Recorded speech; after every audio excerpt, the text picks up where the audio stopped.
Je viens de voir quoi dans les commentaires d'une vidéo? Quelqu'un qui explique que le parmesan n'est pas halal. Et dans les commentaires, voilà, ça lui répond. Et elle dit non, mais vérifiez, ChatGPT, il a dit. Alors en fait, c'est pas comme ça. Tu peux pas citer ChatGPT comme source, surtout quand il s'agit de l'islam.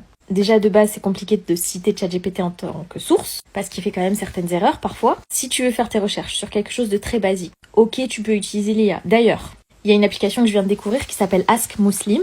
En gros, c'est une IA qui peut t'accompagner si tu as des questions justement sur la religion. Mais des questions d'accompagnement, hein. Je précise pas des trucs aussi précis que le parmesan. Si vous venez de vous convertir ou si vous avez des questions. C'est une IA qui va vous répondre. Par exemple, moi, j'ai voulu tester, j'ai demandé voilà comment la femme doit faire ses grandes ablutions après la période d'indisposition. Mais par exemple, je ne savais pas que la tête c'était 3 fois et le corps 1 fois de chaque côté. Moi je pensais que c'était la tête et le corps 3 fois de chaque côté. Ce qui est bien, c'est que ça te donne des preuves, des sources, que tu peux du coup vérifier de toi-même, parce qu'il cite bien les preuves, les sources, les noms, tout.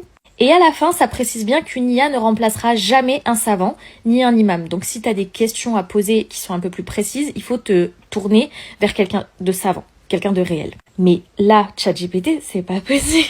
Genre en fait, même si t'as raison, ça va décrédibiliser ton discours. Tu peux pas citer ChatGPT en parlant de religion. Tu peux pas dire oui, non, mais si, par exemple, est-ce que le voile est obligatoire? Bah si, c'est ChatGPT qui l'a dit. Non, non, non, non.